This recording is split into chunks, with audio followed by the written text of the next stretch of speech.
Bismillahirrahmanirrahim. Assalamu alaikum. I am Dr. Zahida Parveen, PhD Special Education, and currently I am working as Assistant Professor at University of Education, Lower Mall Campus, Lahore. This is the course of Teaching of Mathematics to Hearing Impaired Children, and this course belongs to MA Special Education with an area of specialization hearing impairment, and the course code is 4133, and this is a 3 credit hours course. The title for today's lesson is Teaching Learning Aids, and we will discuss specifically teaching learning aids in the context of mathematics. First of all, we will discuss a brief introduction of teaching aids, and then we will discuss the need of teaching aids. The process of teaching learning depends upon the different types of equipment available in the classroom called teaching learning aids. So when we are continuing teaching learning process inside the classroom, the whole equipment which teacher uses in the process of teaching learning is called as teaching learning aid. Every individual has the tendency to forget. Proper use of teaching aids helps to retain more concept permanently, because when teacher uses different teaching learning aids according to the interest of the students take more interest in the learning process, and hence their memory is sharpened when we use teaching learning aids in the process. Students can learn better when they are motivated properly through different teaching aids.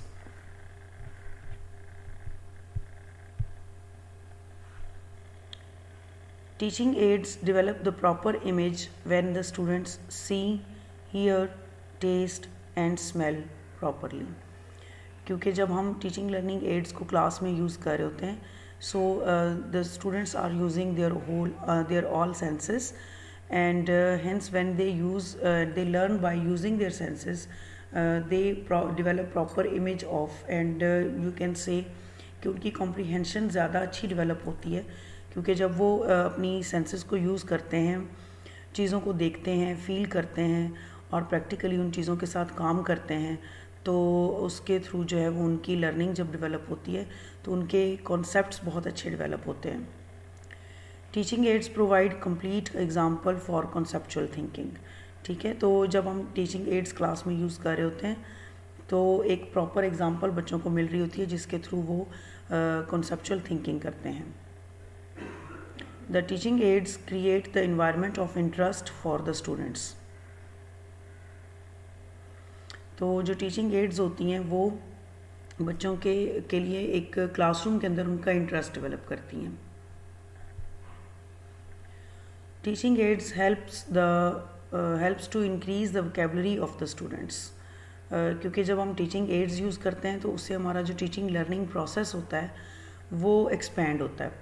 जब वो expand होता है और उसके बारे में जब हम बात करते हैं टीचिंग लर्निंग एड्स के बारे में क्लासरूम के अंदर, जब बच्चे टीचर यूज़ करवाता है और उसके बारे में जब बात करता है तो डिफरेंट वोकेबलरी यूज़ होती है, और इस तरह से ओवरऑल बच्चे जो हैं वो चूँकि लर्न कर रहे होते हैं डिफरेंट चीज़ों को के साथ काम करके, तो इस तरह उनकी वोकेबलरी भी इंक्रीज़ हो रही होती है.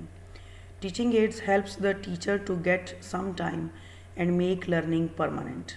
ठीक है, तो टीचर जो है वो उसके लिए क्लास में टाइम स्पेंड करना ईजी हो जाता है जब उसके पास लर्निंग एड्स हों, और दूसरा ये कि उसको जो कॉन्सेप्ट उसने टीच करना होता है उसकी टीचिंग कंपैरेटिवली इजी हो जाती है, और इसी तरह से बच्चों की जो लर्निंग है वो बड़ी परमानेंट हो जाती है. Teaching aids provide direct experience to the students. तो एक प्रैक्टिकल प्रोवाइड करता है. टीचिंग एड्स जो होती हैं वो प्रैक्टिकल बच्चों के लिए प्रोवाइड करती हैं. सो इन पॉइंट्स को देखते हुए जो हम इस चीज़ को कंक्लूड करते हैं कि जो क्लासरूम्स होते हैं उसमें टीचिंग लर्निंग एड्स की बहुत ज़्यादा ज़रूरत होती है. Now we will discuss importance of teaching aids in the classroom. First of all, motivation. Teaching aids motivate the students so that they can learn better. Secondly दो जो इनकी इम्पोर्टेंस का पॉइंट है, that is clarification. Through teaching aids the teacher clarify the subject matter more easily. तो subject को जो concept explanation होती है वो काफ़ी ईजी हो जाती है with the use of teaching ads. Next is discouragement of cramming. ये एक बहुत इंपॉर्टेंट पॉइंट है और बहुत इम्पॉर्टेंस है इसकी वजह से टीचिंग एड्स की। यूजुअली जो क्लासरूम टीचिंग होती है जिसमें डायरेक्ट टीचिंग मेथड्स अगर यूज़ हो रहे हो तो वो इन्वॉल्व कर रहे होते हैं क्रैमिंग को। लेकिन अगर हम यूज़ करते हैं डिफरेंट टीचिंग लर्निंग एड्स को तो बेसिकली वो बच्चों की क्रैमिंग हैबिट को डिस्करेज कर रहे होते हैं, क्योंकि जब वो प्रैक्टिकल चीज़ें देखते हैं बच्चे तो उनकी लर्निंग इम्प्रूव होती है, उनकी मेमोरी इम्प्रूव होती है और वो उनकी कॉन्सेप्ट जो डेवलपमेंट होती है वो इम्प्रूव होती है। और जब कॉन्सेप्ट डेवलपमेंट अच्छी हो जाती है बच्चों की तो फिर वो कभी भी क्रैमिंग नहीं करते। So teaching aids can facilitate the proper understanding to the students which discourage the act of cramming. Next is increase the vocabulary. So teaching learning aids जो हैं वो बच्चों की वोकेबलरी इंक्रीज़ करती हैं क्लासरूम के अंदर। नेक्स्ट जो है वो that saves time and money.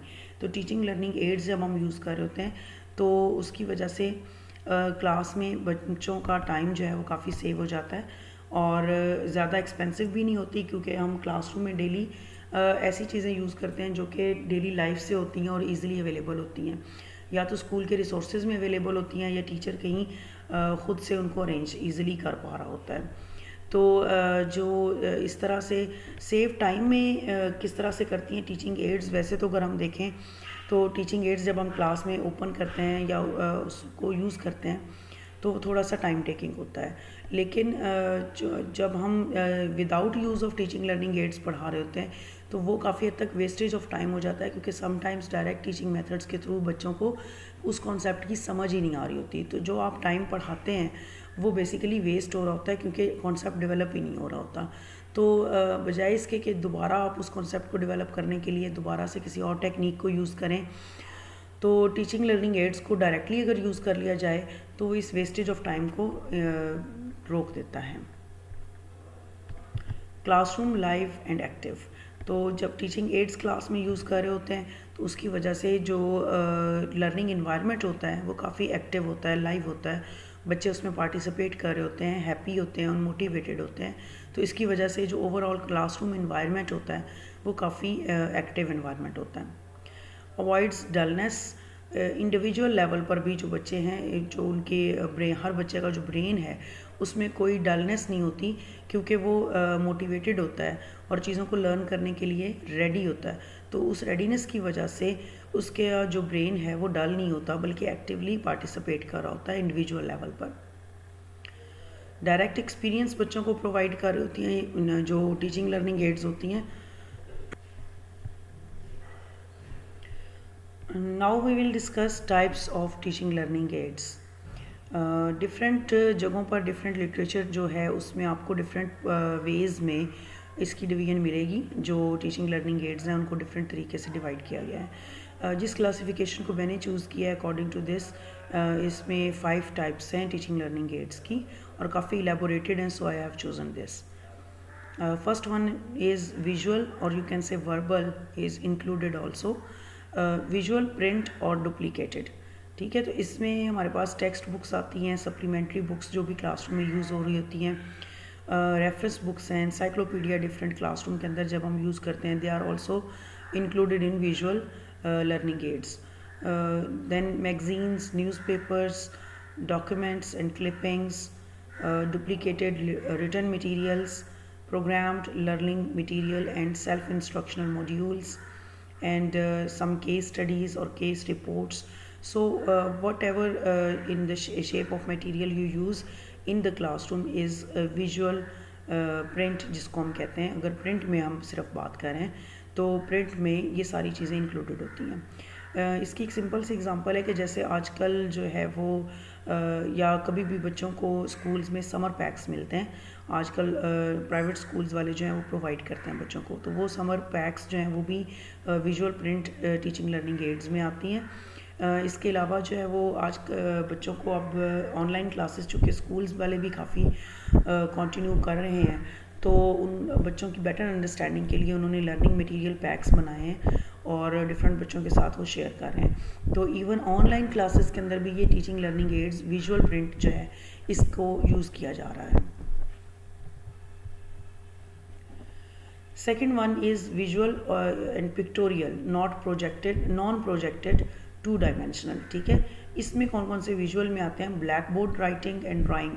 तो जब हम ब्लैक बोर्ड को यूज़ करते हैं डिफरेंट राइटिंग्स और ड्राइंग्स वगैरह करने के लिए, तो that is included in visual non projected two dimensional. Different charts, posters, maps, diagrams, graphs, photographs, cartoons, comic strips, किसी भी तरह की जो ऐसी चीज़ें जो कि विजुअल हैं और पिक्टोरियल फॉर्म में हैं लेकिन प्रोजेक्टेड नहीं है। ठीक है, तो ये सारी इनकी अलहदा से क्लासिफिकेशन की गई है। Next, third type of teaching learning aid is audio. So इसमें ह्यूमन वॉइस भी है, gramophone records, audio tapes, disc, stereo records, radio broadcast, telephonic conversation.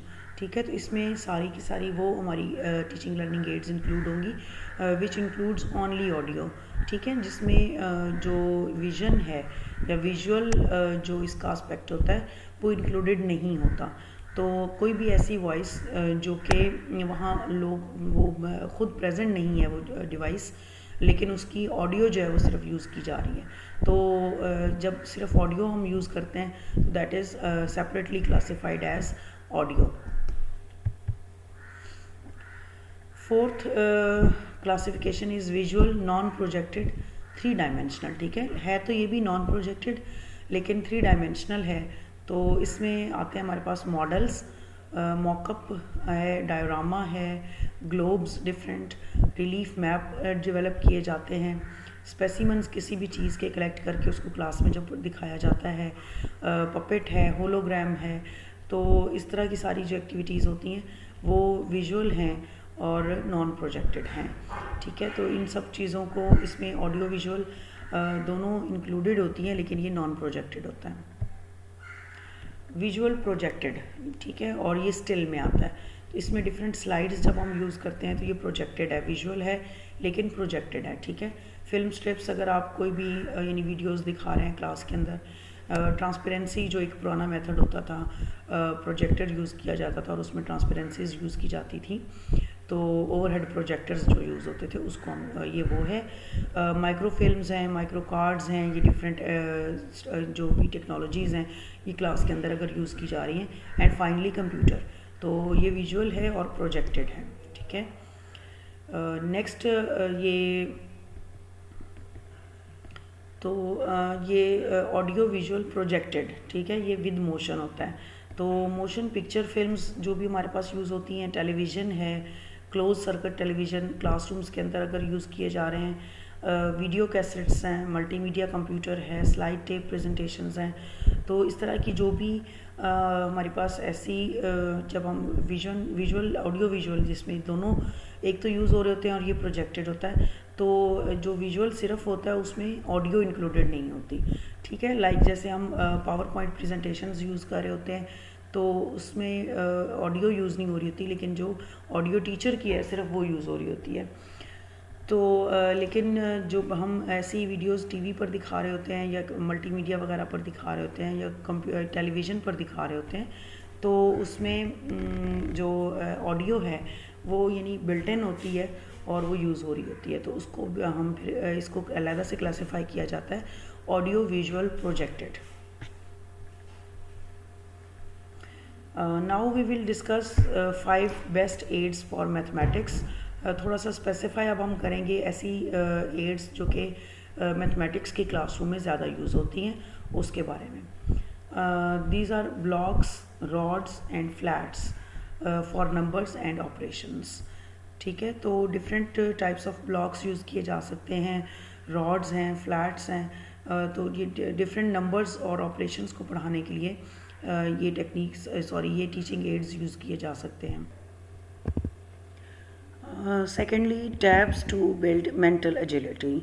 सो जो इलेक्ट्रॉनिक डिवाइसेस होती हैं लाइक टैब्स, कंप्यूटर्स, ये फ्रीक्वेंटली यूज़ करने चाहिए मैथमेटिक्स की क्लासरूम में, क्योंकि इससे मेंटल एजिलिटी यानी मेंटल कैपेसिटी और एक जो होता है ना मेंटल क्यूरियोसिटी, वो डेवलप होती है बच्चों के अंदर। तो जो ऐसी डिफरेंट टैब्स वगैरह होते हैं, जो डिजिटल एड्स होती हैं, वो क्लासरूम में, मैथ्स की क्लासरूम में काफ़ी हेल्पफुल होती हैं, क्योंकि बहुत से ऐसे क्वेश्चंस होते हैं जो कि क्विकली गेम्स की फॉर्म में बच्चे क्लासरूम के अंदर परफॉर्म कर लेते हैं और हैप्पीली उसको एंजॉय भी करते हैं। तो इस वजह से टैब्स वगैरह जो हैं इनको क्लास में मैथ्स में यूज़ किया जा सकता है।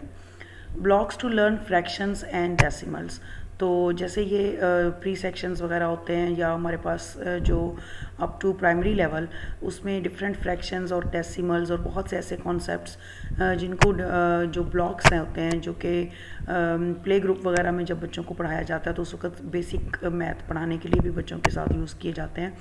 तो वो टिपिकल जो ब्लॉक्स होते हैं वो काफ़ी ग्रेड्स के अंदर बार बार उनको यूज़ किया जा सकता है, और ये एक ऐसी चीज़ है जिसमें बच्चों का इंटरेस्ट कभी भी ख़त्म नहीं होता।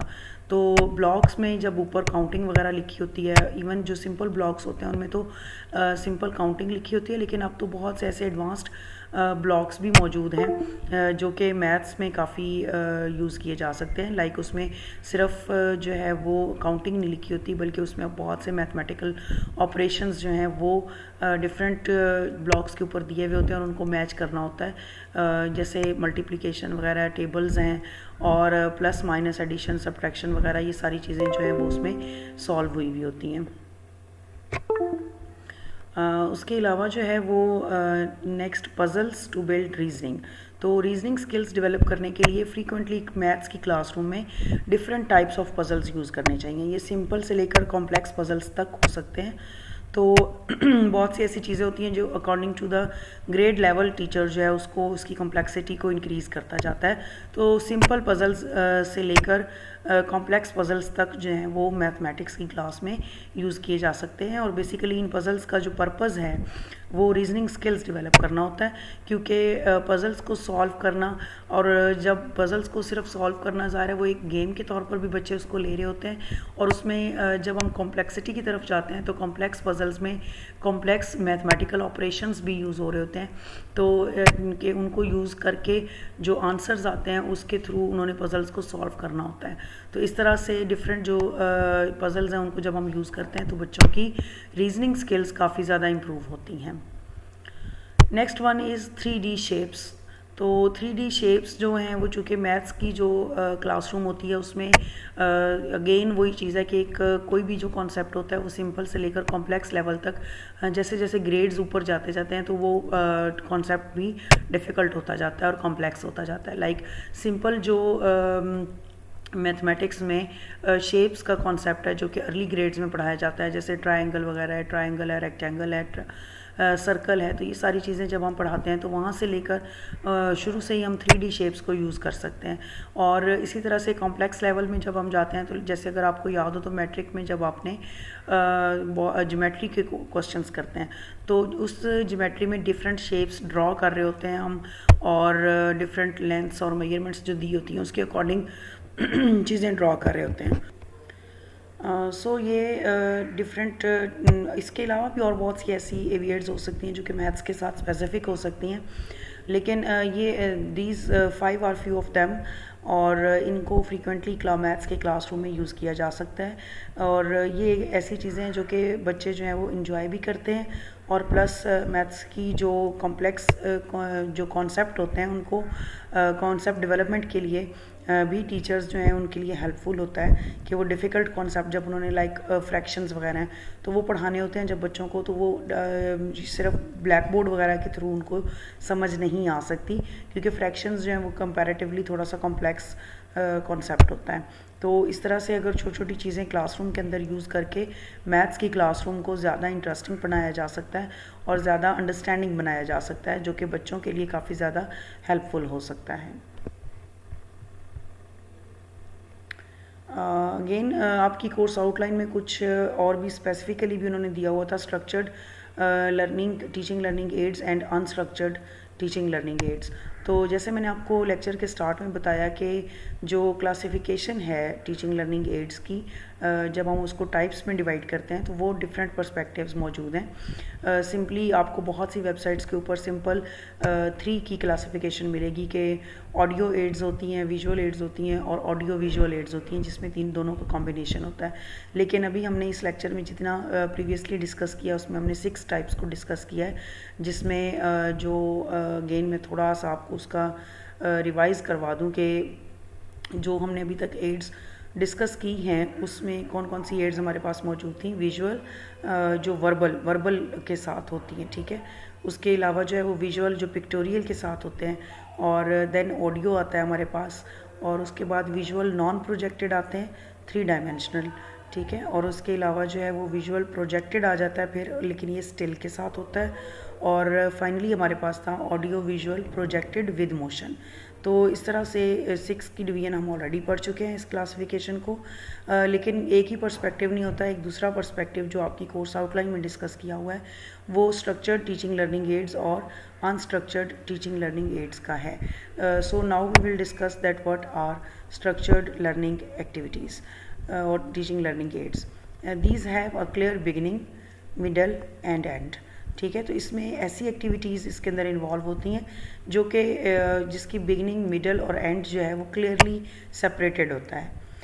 There is generally a rule और set of rules and each piece और type of piece plays a clear role in the completion of the play activity.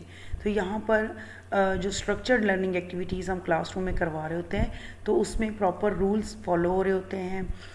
हर जो एक रोल होता है उसका एक क्लियरली उसको डिफाइंड रोल होता है, और सारे रोल्स मिलकर जो है वो ओवरऑल उस एक्टिविटी को कंप्लीट कर रहे होते हैं। The materials themselves often indicate the instructional methods और skills needed to complete the task। सो जो मटेरियल हम यूज़ कर रहे होते हैं, हमने देखा कि materials themselves often indicate the instructional methods और skills needed to complete the task। तो इसके अंदर जो भी मटेरियल्स हम यूज़ कर रहे होते हैं वो खुद इंडिकेट कर रहा होता है कि जो आपका इंस्ट्रक्शनल मेथड इसके लिए कौन सा यूज़ होगा, और जो इसमें कौन सी स्किल्स हैं जो कि बच्चों के लिए भी उनको सीखना ज़रूरी है, और वो चीज़ आती होगी तो फिर ही वो यूज़ कर सकते हैं। इसकी एग्जांपल मैं इस तरह से दूंगी कि जैसे अगर आप जब हम ज्योमेट्रिकल प्रॉब्लम्स को सॉल्व कर रहे होते हैं तो अगर आपको याद हो तो उसमें काफ़ी बेसिक इक्विपमेंट ज्योमेट्री का यूज़ होता है क्लासरूम के अंदर।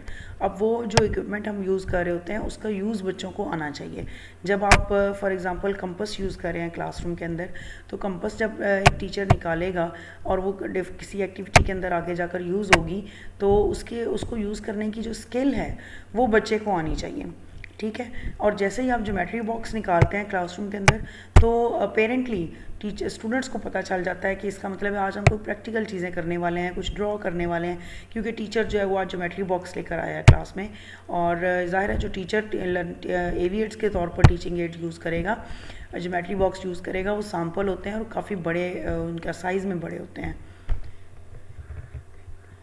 तो उसको जब आके टीचर अपने टेबल पर रखता है और एक्सप्लोर करता है बच्चों के सामने, तो अल्टीमेटली बच्चों के जहन में फ़ौरन से आ जाता है कि आज हम कौन से कोई टीचिंग मेथड जो है वो यानी लेक्चर मेथड या कोई डायरेक्ट टीचिंग मेथड नहीं यूज़ होने जा रहा, बल्कि कोई प्रैक्टिकल टीचिंग मेथड यूज़ होने जा रहा है। सो जो स्ट्रक्चर्ड लर्निंग एक्टिविटीज़ होती हैं या स्ट्रक्चर्ड लर्निंग एड्स होती हैं जो कि टीचर खुद डेवलप करके लेकर आया होता है, तो उसके थ्रू जो है वो बच्चे काफ़ी ज़्यादा अच्छा सीखते भी हैं और एक स्ट्रक्चर्ड एनवायरनमेंट के अंदर वो सीख रहे होते हैं। और एक्टिविटीज़ का यहाँ स्पेसिफाई किया गया है कि अगर आप स्ट्रक्चर्ड लर्निंग एक्टिविटीज़ प्लान करें तो यानी अगर आपने कोई ऐसा ड्रामा या कोई ऐसा एक रोल प्ले डिसाइड किया है क्लास के अंदर कि बच्चों ने उसको रोल प्ले करना है, जैसे मनी का कॉन्सेप्ट है, और मनी का कॉन्सेप्ट इंट्रोड्यूस करवाने के लिए कई दफ़ा क्लास में ये एक आम सी एक्टिविटी है कि कुछ बच्चों को शॉपकीपर बना दिया जाता है, कुछ बच्चे जो होते हैं उनको कस्टमर बना दिया जाता है। तो ऐसी एक्टिविटीज़ जब क्लास के अंदर प्लान की जाएँ और बड़ी स्ट्रक्चर्ड वे में प्लान की जाएँ, और ऐसी एक्टिविटीज़ का एक प्रॉपर बिगिनिंग होती है, मिडल होता है और एंड होता है, तो उसमें उसको प्रॉपरली डिवाइड करके जब क्लास के अंदर ऐसी एक्टिविटीज़ करवाई जाती हैं तो these are called as structured learning activities. Next one is unstructured learning activities. These are open-ended they are not rule governed, ठीक है। इसमें कोई ऐसा स्पेसिफिक रूल्स नहीं होते कि कौन कस्टमर बनेगा, कौन जो है वो शॉपकीपर बनेगा, किस तरह की एक्टिविटी होगी, कैसे परफॉर्म किया जाएगा। जो है मनी का कॉन्सेप्ट है उसको क्लियर करने के लिए जो है वो जब एक बच्चा जो है वो पैसे देता है तो दूसरा बच्चा उसको कीमत बताता है और उसमें से उसके जो कैश बैक होता है वो उसको पे करता है। लेकिन इसमें जो है वो को प्रॉपर रूल्स नहीं होते, एक्टिविटीज़ इसी तरह से चल रही होती हैं haphazard. They rely on the use of a child's imagination to engage with various learning materials, ठीक है। तो मटेरियल्स, लर्निंग मटेरियल्स बच्चों को क्लास के अंदर प्रोवाइड कर दिए जाते हैं और उसके बाद ओपन छोड़ दिया जाता है बच्चों की इमेजिनेशन के ऊपर कि बच्चे खुद से देखें कि इन लर्निंग मटेरियल्स को यूज़ करके किस तरह की एक्टिविटीज़ प्लान की जा सकती हैं, परफॉर्म की जा सकती हैं और किस तरह से कौन से कॉन्सेप्ट को एक्सप्लोर किया जा सकता है। Children often creatively combine lots of pieces from different play sets and educational materials to create something new. तो इसमें बच्चे को फ्री हैंड दिया जा रहा होता है और वो कोई भी अपनी मर्ज़ी से जो भी आपने लर्निंग मटेरियल प्रोवाइड किया है उससे अपनी मर्ज़ी से उसको यूज़ कर सकता है। इसमें दो चीज़ें होती हैं कि अनस्ट्रक्चर्ड लर्निंग एक्टिविटीज़ में बच्चे जो आपका प्रोवाइडेड मटेरियल होता है उसको समटाइम्स प्रीवियस जो उसने लर्न कॉन्सेप्ट्स होते हैं उनको रिवाइज़ करने के लिए यूज़ करता है, ठीक है। लेकिन जो बच्चे जिनकी रीजनिंग स्किल्स ज़्यादा अच्छी हैं, प्रॉब्लम सॉल्विंग स्किल्स ज़्यादा अच्छी डेवलप हुई हुई होती हैं, तो वो क्या करेंगे कि वो आपका जो गिवन मटेरियल है उसको ज़्यादा एक इनोवेटिव वे में कोई भी नई जो एक कॉन्सेप्ट है उसको एक्सप्लोर करने के लिए यूज़ करेंगे। तो ये दोनों तरह से यूज़ हो सकता है कि समटाइम्स बच्चे इसको प्रीवियस लर्निंग मटेरियल को प्रीवियस लर्निंग के साथ रिलेट करके उसको रिवाइज और प्रैक्टिस करने के लिए यूज़ करते हैं। और समटाइम्स ये भी होता है कि बच्चे जो हैं जब आप मटेरियल प्रोवाइड करते हैं तो उसे मिलकर उसको नए तरीके से एक्सप्लोर करते हैं और कोई नया कॉन्सेप्ट जो है उसको एक्सप्लोर करके उसको लर्न करने की कोशिश करते हैं। So this was another phase of division of teaching learning aids. तो हमने देखा कि स्ट्रक्चर्ड लर्निंग एक्टिविटीज़ भी होती हैं और unstructured learning teaching learning aids भी यूज़ हो रहे होते हैं। तो दोनों तरह से जो एड्स हैं उनको यूज़ किया जा रहा होता है क्लास में। इसके अलावा जो है वो टीचिंग लर्निंग एड्स में एक चीज़ ये भी होती है कि जो भी टीचर जो है वो समटाइम्स ये होता है कि आप लर्निंग एड कोई बहुत अच्छी अरेंज कर लेते हैं, स्कूल की लैब से ले लेते हैं या ख़ुद से मेहनत करके टीचर बना कर लाते हैं, लेकिन उनका यूज़ जो है वो उसका बेसिक पर्पस उसको मीट नहीं कर रहे होते। तो हमेशा जो टीचिंग लर्निंग एड्स होती हैं उनका पर्पस कॉन्सेप्ट क्लैरिटी होना चाहिए कि जिस कॉन्सेप्ट को भी पढ़ाने के लिए वो एड यूज़ की जा रही है उसमें उसका पर्पस ये है कि वो बच्चों को वो कॉन्सेप्ट क्लियर हो जाए। तो अगर जो है वो आपकी टीचिंग लर्निंग एड बहुत बच्चों को मोटिवेट भी कर रही है, उनके इंटरेस्ट के अकॉर्डिंग भी है, लेकिन बेसिक अपने पर्पस को अगर वो मीट नहीं कर रही और बच्चे सिर्फ उससे खेल के और उसको इंजॉय करके बस टाइम पास करें तो फिर वो यूज़लेस हो जाएगी। तो यूज़फुल टीचिंग लर्निंग एड्स जो हैं उनको बनाना पड़ता है और वो तभी होंगी जब वो अपना बेसिक पर्पस जो कि लर्निंग का पर्पस है उसको मीट कर रही होंगी। तो फिर बच्चे जो हैं वो ज़्यादा से ज़्यादा सीखेंगे और क्लासरूम जो है वो एक हेल्दी इन्वायरमेंट के साथ क्लासरूम डेवलप होगा। ठीक है जी, थैंक यू वेरी मच।